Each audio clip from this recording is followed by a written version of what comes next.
नमस्कार, आप देख रहे हैं भारत 18/24/7 में आप सभी का स्वागत है। आइए चलते हैं खबर की ओर। जूतों की माला पहनकर 5 साल से घूम रहा व्यक्ति। प्रतापगढ़ तहसील लालगंज के पूरे नौते की रहजूर के निवासी ओम प्रकाश वर्मा बेटी और महिलाओं पर हो रहे अत्याचार को लेकर उसके रोकथाम के लिए एक मुहिम छेड़ कर रखी है, जिसके तहत देश भर के हर राज्य में जाकर सरकार को ज्ञापन दे रहे हैं और कह रहे हैं, अगर हमें मौका दिया जाए तो 15 दिन में 99 अपराधों में कमी ला सकता हूँ।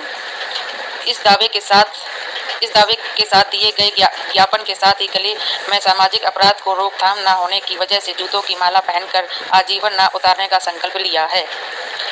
उनका कहना है कि यदि राज्य और केंद्र की सरकार चाहे तो हत्या, बलात्कार, लूट जैसे जनसंज्ञान अपराधों में कमी लाई जा सकती है। वह अगर हमारे द्वारा दिए गए सुझाव पर कार्य करते तो निश्चित ही इस पर बदलाव और कमी देखने को मिलेगी।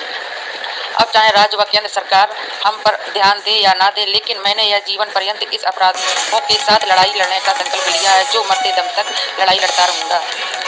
इसका साथ दे रही हैं उनकी पत्नी मीरा वर्मा, जो हर कदम पर अपने पति ओम प्रकाश वर्मा के साथ खड़ी रहती हैं। आज तहसील लालगंज में एसडीएम लालधर सिंह यादव को सीएम संबोधित करते हुए ज्ञापन दिया, जिसमें इस घटनाओं को रोकथाम लगाने की गुहार की गई है।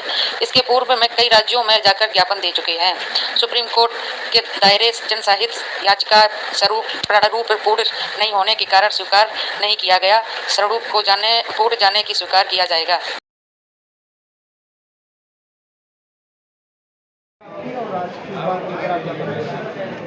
हमारे देश में जो बेटियां मारी जा रही 2 साल 3 साल बलात्कार करके, सरकारें इतना जो है उपाय कर रही हैं, कड़े से कड़े कानून अभी माननीय गृह मंत्री प्रधानमंत्री जी ने बनाया है।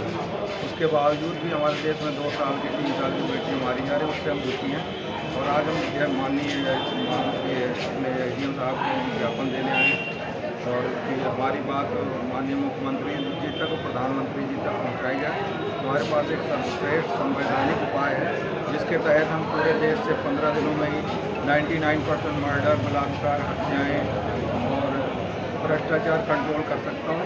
इसी उपाय मैं सोच रहा हूँ कि हमारी बात को ऊपर तक पहुँचे। आप जूतों की माला पहन के चल रहे हैं, तो इससे क्या संदेश देना चाहते हैं? इससे संदेश ये है, जब 2 साल की 3 साल की बेटियां मारी जा रही, हमने उनकी सेवा के लिए, उनकी सुरक्षा के लिए मैंने दुखी होकर, शर्मिंदा होकर मैंने माला धारण किया है कि आजीवन मैं प्रोटेस्ट करूंगा जब तक कि हम अपराध नहीं रोक सकते। तो कब से आप ये प्रोटेस्ट कर रहे हैं?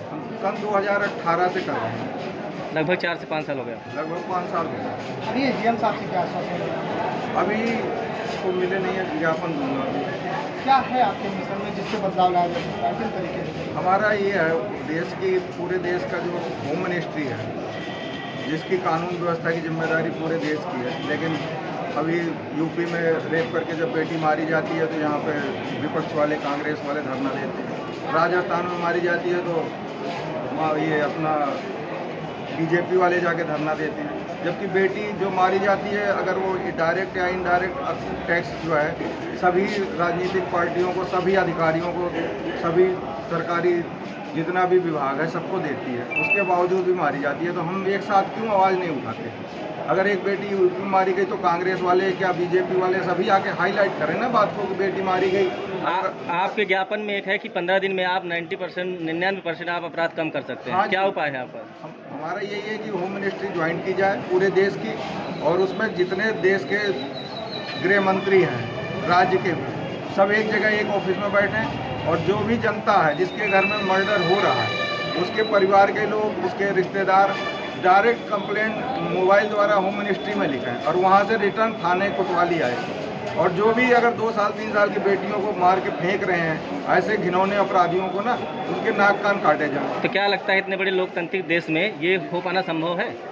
इतने बड़े लोकतांत्रिक देश में तो होना बहुत ही संभव है। ये तो बहुत ही ईजी है ना।